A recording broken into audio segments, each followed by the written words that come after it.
저는 저희 삶이 나름대로 좁은 길을 걷고 왔고 하나님의 영광을 위해서 했다고 생각했는데 그때 하나님께서 하신 말씀이 그 이유에 대해서 저에게 말씀해 주시는데 나는 너에게 꼭 갓을 원하지 않았어. 너에게 원한 것은 by God with God.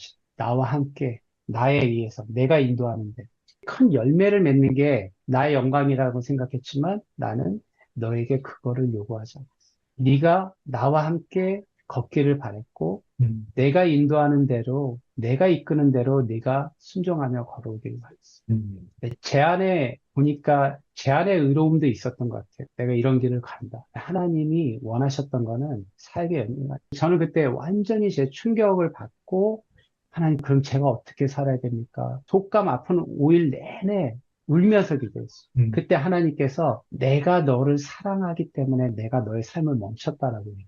음, 내가 너를 통해서 해야 될 일이기 때문에 멈췄다라고. 그러면서 제가 이런 고백을 했어요. 하나님, 더 이상 제 인생의 운전대 제가 못 잡. 하나님, 제가 어떤 존재인지 알게 됐어요. 하나님, 제 인생의 운전대를 잡아줘. 그리고 하나님께서 그걸 받으시고 다시 운전대를 주시면서 아니야. 내가 너를 통해서 이루어가는 거 결국 네가 믿음의 길을 가고 네가 그 방향을 가야 돼. 그렇지만 내가 인도할 거야. 너는 나에게 묻고 내가 인도하는 그 길을 따라서 오도록 음, 하려. 네. 그래서 저는 모든 걸 내려놓고 2019년 1월 1일 날 이제 그 필그림 하우스죠. 거기에 무조건 올라갔어요. 가서 거기서 이제 하나님 어떻게 살지 말씀해 주세요. 하나님 말씀해 주세요. 그래서 그때 이제 하나님께서 주신 말씀, 네, 죽어라. 죽어라. 죽는다는 게 무슨 의미죠? 너의 그 많은 경험, 너의 그 많은 이제 제가 소위 생각하는 뭐 저의 뭐 지식, 이전의 경험, 또 어떤 격려, 이런 것들이 있다 보니까, 아, 하나님께 어떻게, 아, 이 사역을 어떻게 하자고 막 머리가 돌아가면서 그걸 멈춰. 그게 돌 때마다 그걸 죽여라. 그리고 내가 가라면 가고 멈추라면 멈춰. 그리고 내가 주는 것으로 살아라. 그러니까 완전 신앙의 베이직, ABC를 하나님께서 요구하셨어요. 그것을 요구받고, 제 삶에, 두려움이 왔어요. 인간적인 연약함이 있었기 때문에 왜냐면 이미 이제 저희는 자녀가 넷이었고 이제 여섯 식구가 또 자녀들도 그때 이제 한참 청소년기 접어드는 시기였기 때문에 두려움이 있었지만 순종하겠다고 결단했고 어쨌든 그때 결단하고 그때부터 이제 하나님께서 가라앉과 멈추란 멈추. 그때부터 정말 제가 사례를 받거나 어떤 것을 받고 살지는 못했어요. 근데 부족함이 없이 또 하나님께서 주시는 풍성한 것들을 경험하면서 살았거든요. 근데 하나님께서 멈추게 한 다음에 그 다음부터 보게 하신 게 가족이었어요. 저희 아내와의 관계였어요. 뭔가 내 안에 답답함도 있고 뭔가를 나눌 사람이 필요하면 이거 아내가 알까? 뭐 서로 소통이 안 되는. 몸은 가까이 있고 사람들은 관계가 좋다고 했지만 정말 하나가 되지 못하는 완전히 갈라졌던 그런 관계였다는 걸 하나님 보게 하셨고 그때부터 하나님께서 이제 하나씩 만지는 게 저희 아내와의 관계를 먼저 만지시죠. 그래서 저희가 일주일마다 시간을 정하고 이거는 뭐 아이들에게 선포했어요. 엄마 아빠에게 너무나 중요한 시간이고 엄마 아빠가 하나님과 함께 드리는 예배의 시간이다 하고 매주 시간을 정해놓고 그 시간은 어떤 약속도 안 잡고 아내랑 무조건 나갔어요. 그리고 데이트하고 데이트라고 해서 막 먹고 이런 것만 하지 않았어요.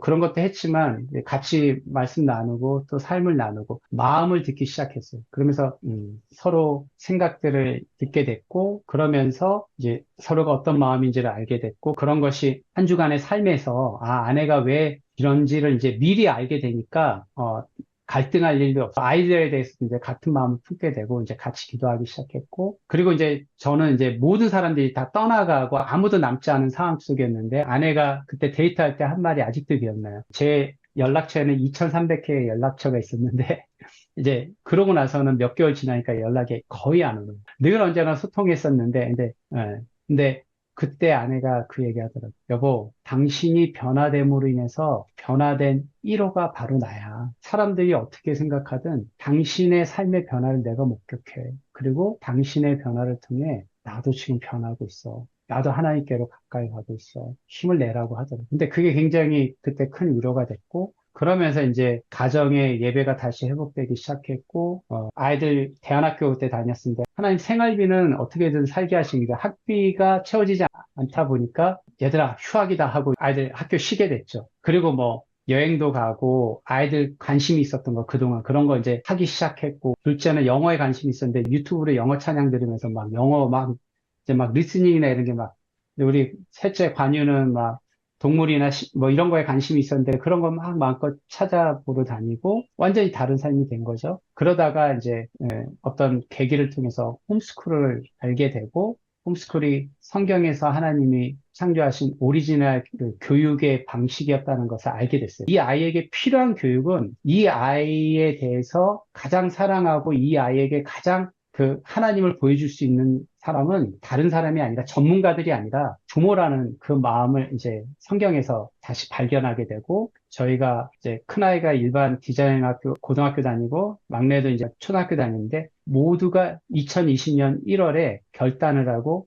홈스쿨 하게 돼요. 예. 그리고 나서 일주일 뒤에 코로나가 터졌어요. 그러면서 저희는 이제 거기 김포의 고정리란 시골에서 정말 우리 가족이 깊이 하나 되는 시간을 부모와 자녀가 하나 되고 다 같이 있었지만 각자 방에 들어가고 소통이 많지 않았던 우리 가정을 이제 하나 되게 만드시는데 그때부터 이제 여행과 또 굉장히 많은 경험들을 하게 되고 예배를 같이 회복하게 되고 같이 말씀을 읽게 되고 뭘 하든 이제 부모와 자녀가 같이 누굴 만나도 같이 만나 어딜 보러 가도 같이 오면서도 그런 걸 또 나누는 거 뭘 느꼈는지 부모와 자녀 사이에 어떤 대화들이 일어날 뿐만 아니라 같은 하나님과 같은 말씀을 보면서 같이 고백하게 되고 그러면서 그때 하나님이 교회를 고민하게 하셨고 그 교회에 대해서 깊은 고민을 하면서 오리지널 하나님이 세웠던 교회는 건물과 조직과 프로그램이 아니라 종교 기관이 아니라 하나님의 가족이고 관계, 공동체, 에클레시아라는 거를 알고 있었지만 그게 깊이 다가오게 됐어요.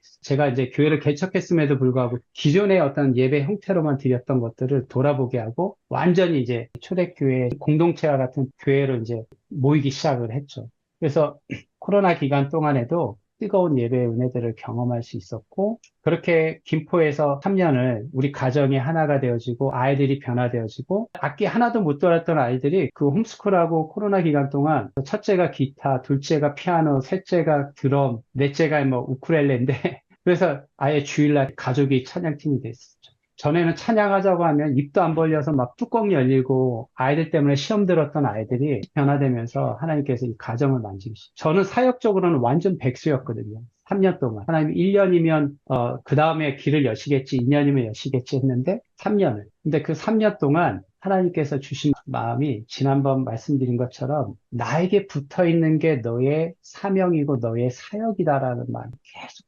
포도나무에 붙어 있으면 언젠가 가지에는 열매가 맺는다. 네가 분주히 다닌다고 해서 너 안에 맺는 열매는 결코 건강한 열매를 맺을 수 없다. 그러면서 3년 동안 하나님이 돌보시는 것들을 경험하게 되고 가장 중요한 하나님이 관심이 있는 가정을 회복하고 부부와의 관계를 회복하고 자녀와 부모와의 관계를 회복하고 그때 하나님이 어느 날 비전을 주셨어요. 뭐냐면 나는 이 다가오는 마지막 시대에 어둠의 세력과 진검승부를 벌일 이전 세대에서는 찾아볼 수 없는 믿음의 세대, 다음 세대를 일으킬 거다. 그 리더들을 일으켜서 그들을 통해 내가 다음 세대를 이끌어갈 거다는 마음을 주신. 그래서 너는 10년 후를 바라보며 지금 너의 사역을 스톱시켰고 너로 하여금 이 가정 안에 또 너희 자녀부터 이렇게 사역하도록 내가 너를 이끌어왔다. 그 마음을, 그 비전을 주셨어요. 그래서 그전에도 스포츠 사역을 하면서도 다음 세대에 대한 비전이 있었지만 하나님은 저기 멀리 있는 다른 아이들이 아니라 먼저 우리에게 맡기신 이 아이들 한 명을 리더로 세울 때 이 아이들을 통해 100명, 1000명을 영향을 줄 그 리더들을 세우는데 우리가 가르치는 게 아니라 우리가 하나님 앞에 온전히 서 있고 믿음으로 살아가는 삶을 삶으로 연결되어 있는 우리 아이들이 우리를 보면서 우리 엄마 아빠는 완벽하지 않아. 그렇지만 우리 엄마 아빠 안에 하나님은 살아계셔. 우리 엄마 아빠의 삶 속을 보면 하나님 분명히 살아계셔. 그 하나님은 나에게도 살아계신 하나님이야. 이것을 심어준다면 이 아이들을 통해서 아무리 어둠의 세력이 이 아이들을 무너뜨리려고 해도 이 아이들은 하나님을 떠날 수 없다. 그리고 이들을 통해서 그들의 언어와 그들의 문화와 그들이 쓰는 용어로 그들의 세대에게 이들이 믿는 하나님, 이들이 만난 예수 그리스도를 전하고 그 다음 세대를 이끌 것이라는 이제 이 비전을 주신 거예요. 근데 이게 너무 방대하고 컸기 때문에 저 안에 두려움이 있었어요. 근데 그러고 나서 얼마 안 돼서 어떤 이제 홈스쿨에 관심이 있는 가정이 제주에서 저희 집을 탐방 왔어요. 중간에 홈스쿨하는 경우가 많이 없는데 우리 집이 그렇다니까 왔다가 저희랑 교제 나누고 그 가정이 홈스쿨을 하겠다고 결정하고 그리고 우리를 초대를 했어요. 제주에 한번 여행 오시라고. 그래서 우리가 이제 홈스쿨 하면서부터 이제 정기적으로 여행을 다녔는데 이제 저희가 제주로 가게 됐어요. 숙소도 그 가정이 구해주고 여섯 식구 우리 어머니까지 갔었는데 그때 일주일을 머물면서 관광지 가서 사진 찍었던 게 아니라 완전히 여기서 이제 일주일을 살면서 사람들을 만나고 역사를 듣고 보그마율이 우리나라에서 가장 낮은 지역이고 4.3 사건과 이전에 많은 역사적인 비극이 있었던 곳이고 수많은 사람들이 환상을 갖고 제주에 왔지만 여기서도 아파한다는 특히 이제 다음 세대에 대한 비전을 갖고 왔지만 아파한다는 이야기를 듣고 하나님께서 이곳이 한국말을 쓰는 선교지구나 하는 마음을 주셨어요. 그래서 이게 하나님의 마음인지 내 생각인지 돌아와서 저희 아내랑 같이 기도하기 시작했어요. 그러다가 한 열흘 정도 지났을 때 정말 이틀 사이로 세 명을 통해서 동일한 말씀을 받게 됐었어요. 마태복음 14장, 예수님이 무리를 걷는 사건, 베드로가 무리를 걷는 사건. 그 사건의 말씀을 통해서 하나님께서 제 안에 주신 마음은 뭐냐면 풍랑치는 바다에서 안전한 곳은 배 안이 아니라 예수 그리스도가 서 계시는 물 위다, 풍랑치는 물 위다라는 마음을 주셨어요. 그래서 주님께서 부르실 때 그것이 어떠한 곳이든 그곳에 가는 것이 가장 안전한 것이고 너의 부르심의 자리라는 마음을 주셨어요. 그 마음이 가장 막 있고 아침에 새벽에 이제 기도하는데 그걸 위해서 기도하는데 눈 떠보니까 저희 집 벽에 붙어 있는 한국 지도가 있는데 한반도가 배 같고 제주도가 예수님이 서 계시는 그 바다 포인트 같더라고요. 그래서 그때 확신을 갖게 됐는데 이제 그리고 나서 11시 정도에 제가 싱가포르에 있는 저희 스포츠 사역 멘토 목사님하고 준비를 하는데 그 목사님이 대화 중에 마태복음 14장 말씀을 똑같이 얘기하면서 똑같은 메시지를 주면서 저한테 얘기해요. 하나님이 서 계신 곳이 풍랑치는 바다일지도 그것이 하나님이. 그분은 이제 저를 통해서 다시 한국의 스포츠 사역을 세우기를 원하셨기 때문에 분명히 인간적으로 보면 서울에 있어야 되는데 수도권에 있어야 되는데 제주로 가라고 말씀을 해주시더라고요. 하나님 부르시는 것 같다라고 얘기해요. 그 말씀을 갖고 확신을 갖고 아이들과 함께 이제 아내랑 얘기했어요. 그러니까 아내도 그게 하나님 부르신 것 같다고 동의했고 아이들을 불렀어요. 그 아이들한테 선포를 했어요. 얘들아, 아빠 엄마는 오란 사람도 없고 갈 곳도 없지만 우린 제주도로 간다. 제주도로 우리는 이사 간다. 그 얘기를 하니까 아이들이 이제 다 놀란 거죠. 오, 대박 하면서. 근데 이제 선포하고 저는 이제 누군가가 연락을 여기 제주도에 있는 어떤 목사인데요. 우리 김태환 목사님이 누구 소개 통해서 들었는데 혹시 같이 뭐 사역하시죠? 뭐 이런 게 순종한다고 했으니까. 근데 며칠이 지나도 아무 연락이 없는. 근데 하나님 전 준비됐습니다. 저는 가기로 하나님 순종하기로 준비됐습니다. 하나님 언제든지 말씀해 주십시오. 아무 연락이 없는. 그러니까 마음이 조급해지고 또 인간적인 마음이 들면서 불안해질 때 그때 이제 10가지 이유 중에 가지 말아야 될 이유가 9가지 있었어요. 연로하신 부모님도 모셔야 됐었고 돈도 없었고 여러 가지. 근데 딱 한 가지 이유가 뭐냐면 하나님 부르셨기 때문에. 전에는 그런 상황들을 가지고 판단했다면 이번에 하나님이 그 말씀을 요구하시더라고요. 그럼에도 불구하고 내가 불렀다면 너가 순종할래? 그때 이제 순종하겠다고 했었고 근데 기다려도 어떤 요청이나 요구가 없어서 조급해할 때 어느 날 기도하는데 하나님께서 그 마음을 주시더라고요. 먼저 믿음의 발걸음을 떼라. 그러면 내가 예비한 길을 하나씩 열어갈 것이다. 하나님, 먼저 길을 열어주시면 전 순종하면서 갈게요 했던 기도가 하나님이 먼저 믿음의 발걸음을 떼라. 그러면 내가 예비한 길을 하나씩 열어갈 것이다. 그때 집이 생각났어요. 그리고 우리 홈스쿨이고 가정교회고 또 우리가 가야 될 좌표가 집이지. 그러면 믿음으로 집부터 구하자. 한 일주일 뒤에 집 보러 가야겠다 생각하고 잠이 들었는데 그 다음날 아침에 일어나 보니까 그때 얘기한 것처럼 수도가 터져가지고 겨울에 우리 집 수도가 터져서 완전 물이 흥건히 부엌에 다 고인 거예요. 어떡하지 하는데 아내가 여행 갈까 그러더라고요. 그때 그 전날 저녁에 기도했던 그 집을 구하는 그게 생각이 나죠. 아이들 이모집으로 보내고 저랑 아내랑 그날 바로 비행기 타고 무작정 제주로 왔어요. 그리고 기도하면서 정말 하나님께서 주신 집이 지금 살고 있는 집인데 올 때 아이들한테 얘들아 우리 제주에 가면 당분간 외로울 거야. 그렇지만 하나님 부르셨기 때문에 또 기쁨으로 가자 하고 왔는데 이사한 날부터 이제 막 사람들이 오기 시작하고 우리가 모르는 사람들이 오기 시작하고 그러면서 제주에서 이렇게 홀로 홈스쿨을 하던 가정들 이 가정들도 이제 모이기 시작했어요. 그 계기는 이제 한 가정하고 어딜 갔다가 오면서 들판이 나오길래, 운동장이 나오길래 이제 축구를 했어요. 축구를 뭐 부모랑 아이들 다 같이 했어요.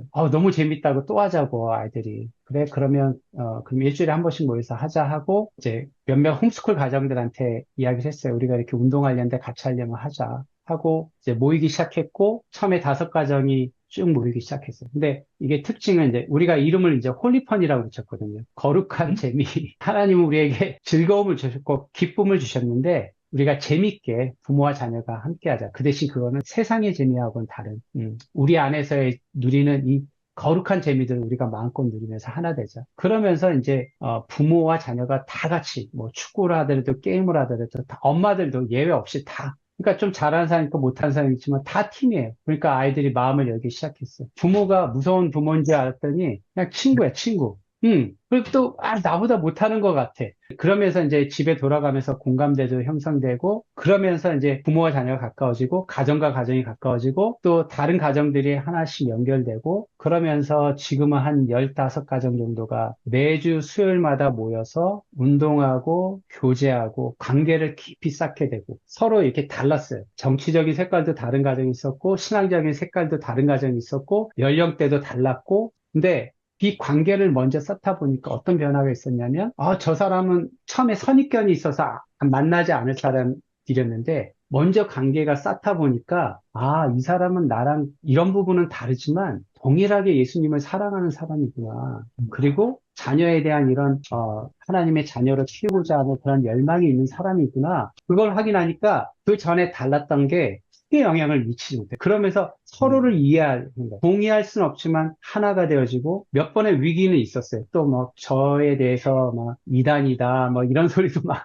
왜냐면 또 제가 가정교회를 섬기니까 뭐 그런 얘기도 있고 근데 그때 하나님께서 그 위기 속에 하나님이 주셨던 거는 나는 너희가 연합하길 원한다. 내 자녀들이 연합하길 원한다. 조금 더 잘났고 조금 부족하더라도 사랑하는 자녀고 연합하길 원한다. 내가 연합하는 그곳에 내가 너와 함께 할 것이다. 그러기 위해서 너희는 서로의 발을 닦아줘. 예수님이 제자들의 발을 닦아주지 않았다면 제자들과 하나 될 수 없었고 제자들과 제자들이 하나 될 수 없었는데 그 원리, 너희들은 죄인이 연약함이 있고 서로 상처를 줄 수밖에 없고 서로 받아들일 수 없지만 내가 너희가 연합하길 원하고 내가 너희를 발을 닦아준 것처럼 너희 허물을 닦아준 중심에서 이제 제가 그 역할들을 하고 제가 흔들리지 않으니까 다른 가족들도 신뢰가 쌓여지고 그러면서 이제 부모들이 뭐 어떤 부모가 아이들 모아서 피아노를 가르치기 시작했고 재미교포 가정이 부모가 아이들 영어를 가르치기 시작했고 어떤 부모가 독서 모임을 가르치면서 아이들 키우기 시작했고 그러면서 한 가지 한 가지씩 내놨는데 아이들이 여러 가정이 여러 가지를 이제 같이 누려가는 이런 이제 공동체가 형성이 되는 거예요. 그래서 이제 여기 홀리펀 하는 가정들이 하는 것 교회보다 더 교회 같다. 여기가 서로의 삶도 아픔도 뭐 아픔이 있다 하면 또 같이 와서 돕고 기도하고 또 아이들과 부모 사이도 같이 놀다 보니까 다른 부모도 다 이모 삼촌이에요. 친구처럼 고민도 얘기하고 또 그 고민을 부모가 잘 모르는 영역인데 우리 첫째는 디자인의 비전이 있는데 얘가 고민할 때 이제 디자이너들이 몇 명 있어요, 부모가. 또 교재 나눌 때 아이들 가르치고 조언 주고 막 이런 일들이 이제 여기 이 공동체 관계 속에서 일어나기 시작하고 그러면서 이 하나님께서 기뻐하시는 일은 이 시대에 사탄은 계속 고립되게 하고 갈라서게 하지만 그 갈라진 틈에 서 있는 예수님은 하나님과 우리 사이를 연결시키고 우리와 우리 사이를 연결시키는 이 일을 계속 이루어 가시는구나. 그러다 보니까 우리 아이들이 여기 이제 홈스쿨 아이들이 정말 건강하게 성숙하게 자라가요. 혼자 고립되지 않고 그러면서 하나님께서 계속 그 마음을 주시는 거예요. 너가 하는 거는 사역 같지도 않다. 제가 어디 기도 편지도 못 써요. 저는 여기 제주에 선교사로 왔다고 생각하지만 이런 사역을 이해를 못해요. 자기들 자녀들 데리고 자기들 뭐 이렇게 온실 속에 키우는 것처럼 생각하지만 절대 그렇지가 않고 우리 아이들이라서가 아니라 하나님의 아이들인데 우리에게 맡겼기 때문에 이 아이들을 부족한 우리가 어떻게 이 아이들을 하나님 기뻐하시는 아이들로 키우고 이 아이들 한 명을 통해서 죽어가는 저 세대 어른 세대가 아무리 얘기해도 듣지 않는 저들에게 그와 비슷한 세대가 다른 생각을 갖고 있어요. 그 대신 걔네들의 마음을 이해하는 이 아이들이 그들에게 가서 이런 뭐 스포츠란 놀이란 도구든 어떤 도구를 가지고 그들이 가서 복음을 전하여 이 방황하는 이 다음 세대를 일으킬 그 비전을 계속 보여줬어요. 근데 이게 너무 그냥 아무것도 아닌 것 같고 너무 더디게 가는 것 같고 그냥 너무 드러나는 열매가 없는 것 같은데 이제 그래서 제 안에 낙담이 될 때마다 하나님께서 계속 말씀해 주시는 거예요. 이 안에 내가 씨앗을 심었고 겨자 씨앗 같은 이 씨앗이 자랄 것이다. 그리고 다른 가정을 회복할 것이고 부모와 자녀의 관계를 회복할 것이고 그리고 그들을 통해서 부모도 살리고 자녀도 살리는 이 일을 내가 이룰 것이다. 내가 너를 통해서, 너의 가정을 통해서, 너희와 같은 작은 공동체를 통해서 이루어갈 것이다. 하고 계속 말씀해 주시고 있어요. 어떤 열매가 맺어질지 그건 하나님의 손에 있는 거고 하나님 맺어가실 것이다. 그러면서 이제 지내고 있어요. 정말 그 궁금한 부분을 소상하게 잘 이렇게 나눠주셔서 너무나 감사합니다. 처음에 얘기했다시피 궁금했었어요. 도대체 멀쩡히 교회를 섬기다가 난데없이 웬 홈스쿨링이냐 했었는데 얘기를 가만히 들어보니까 이 홈스쿨링 하는 그 모습이 오히려 정말 그 교회다운 모습이다. 라는 생각이 드는 거예요. 요즘 초대교회에 대한 연구가 활발해져가지고 네. 당시의 예배 모습을 연구한 그 문헌들을 살펴보게 되면은 지금 김태환 목사가 말하고 있는 그 홀리펀? 예, 홀리펀 모임이 어쩌면 더 그 안에서 형제 자매, 이모 삼촌 부리면서 교제했던, 돌아가면서 바울서신 회람 읽어가면서 함께 질문도 하고 나눠갔던 그런 초대교회의 모습이 오히려 훨씬 더 지금 이 홈스쿨링 모습에서 찾아볼 수 있지 않을까. 이게 어떻게 연결되나 싶었는데 그게 너무나 자연스럽게 완벽하게 연결되는 모습을 보면서 너무 감사하고 요즘 시대에 참 도전을 주는 그런 내용인 것 같아요. 나는 그런 게 중요하다고 생각을 해요. 누구나 다 편하고 좋은 길, 안정된 길들. 근데 그게 목회에 있어서도 마찬가지인 것 같아요. 누구나가 다 좋은 신학교. 장신대가 지금은 모르겠는데 우리 다닐 때 경쟁률이 막 3대1, 5대1. 아니 무슨 신학교가 경쟁률이 3대1, 5대1이야. 근데 그 이유가 뭐 장신대에 특별한 뛰어난 석학들이 있어서, 뛰어난 교수진이 있어서 그런 게 아닌 거 알잖아요. 단지 장신대의 교단이 가장 안정적이고 졸업하게 되면은 취업할 때 이 목회지가 많다라는 그 장점 때문에 아닐까요? 뭐 이거 나만의 생각인가? 그러니까 하나의 세태라는 거죠, 세태. 우리 목회자마저도 이렇게 좁은 길이 아닌 편안한 길을 가려고 하고 그러잖아요. 그런데 이제 그 길에서 우리 두 분 목사님은 다시 또 삐져나온 거 아니야. 거리로 삐져나오기도 하고 홈스쿨링으로 삐져나오기도 하고. 그러니까 이런 모습들이 나는 점점 더 많아지고, 근데 많아진 모습들이 많이 노출되었으면 좋겠어요. 그래서 어떤 목사라는 어떤 직분, 목사라는 어떤 이런 직분에 대한 사람들의 인식이 좀 많이 좀 바뀌었으면 좋겠다라는 그런 소망이 있어요. 오늘도 이렇게 우리 후배 목사님들 함께 얘기를 나누면서 뿌듯하고 또 감사하고 또 그렇습니다.